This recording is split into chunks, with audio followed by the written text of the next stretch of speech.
Hey John Doe, are you writing tests in your organization? Or hey Mark, we're not writing tests because my CTO probably wouldn't allow it, and probably the rest of management wouldn't agree to such a practice. Hey guys, Alexander here, and today we're going to discuss something similar to this, something about permissions, asking for permission of your management, and also taking some responsibility for certain actions, good and bad, in your organization. If we take a look at this little post that that I'm sharing on my screen now that you can read, this is a little comment from LinkedIn that I took. I blurred out the person obviously writing it. Let's just read it out together. To deliver in a TDD way, if you were to debate and get permission from the management, that would be an impossible task. Better give up that effort and silently practice it. So this is what I want to kind of demystify today, this another programming fallacy. And the reason why I picked on this subject is because I've heard this argument many times. I'm sure that you've heard it, that hey, we are not doing something in our organization because of someone else, in this context, management. I think this is a huge lie, and it's just a way for us developers to really deflect our laziness, to defend ourselves by saying, hey, well, actually we didn't write tests because our management wouldn't like it. I think that's a huge lie, but even going beyond that, the expectation that your management, your product manager, your CTO, your whoever would come to you and tell you as a professional how to do your job is a huge irresponsible thing. So in simple words, if you're not, for example, let's just stick to in this specific video to the context of testing, but you can replace this with really anything else. If you are, for instance, not writing tests, that's absolutely on you. I've met many people in my career who have simply established themselves, who have established these patterns very naturally as they work. So you have people who do TDD, BDD, or any other type of testing just naturally. That's in their workflow. That's how they work. That's how they think. They establish those cases in their head when writing functions, when writing modules, when it's just a type of thinking.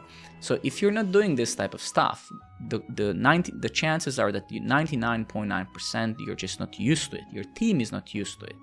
And associating this or labeling this or putting this issue on someone else, how, you would actually really want to do it, but somewhat, you're not doing it because someone else would not allow you to do it, is a huge lie. And I know that you know it, and I know that your team knows it, and actually your management also knows it as well.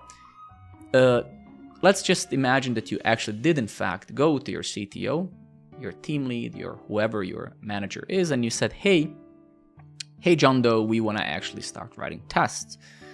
What would be the reasoning behind that person saying no to you?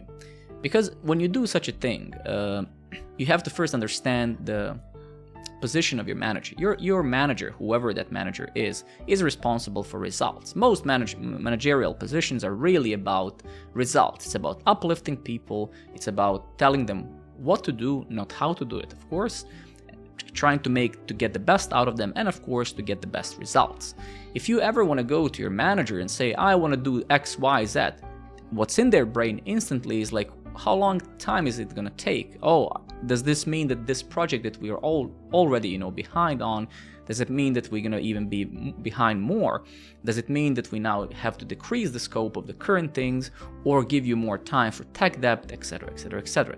So of course, when these questions are asked, and especially if you go unprepared to say, hey, we want to start testing things, there is always a chance that you're gonna get a big no.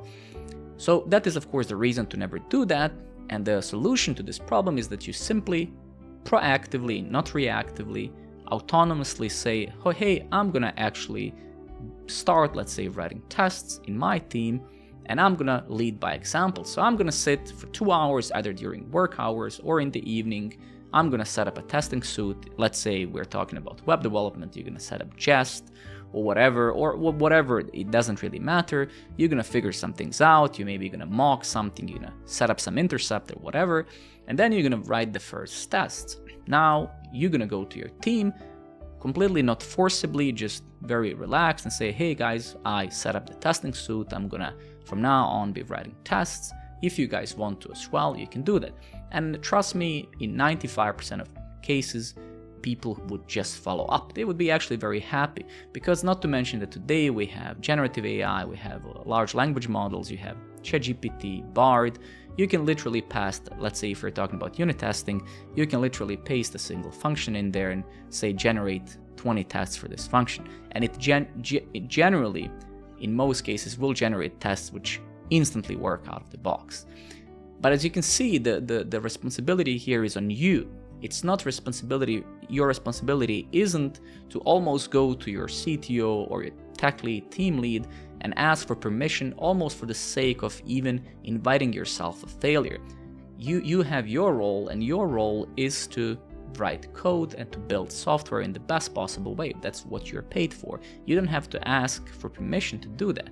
You just have to find the best patterns, the best paradigms, the best approaches for your team, for you, and for the software you're building, and then, react to that. Just do something proactively. So, to summarize this very short video, if you read comments like this, keep in mind that in most cases, are there some exceptions where people genuinely, they're all coming from a TDD background, BDD, they all wrote tests their whole career and just now they can't because somebody told them to. Are there exceptions to that? Probably. But this is so rare that I've never heard of this, that you had a team who really wanted to do something and they all agreed, but then you had some evil manager out there, a Darth Vader of managers, right, who said no. So take on the responsibility, stop asking for permissions to do your job, and even worse, stop expecting that somebody out there is going to come and tell you how to do your job,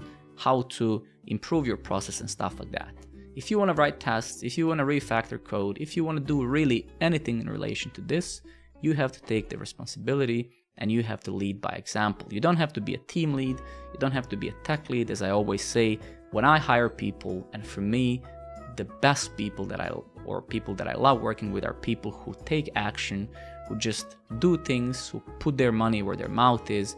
And as I said in one of my previous videos, if you watched it, it's a proactive optimist and not negative doomsayer. So be that person, lead by example, don't ask for permission, and trust me, try this for a month or two and you're gonna come to this video and you're gonna thank me later.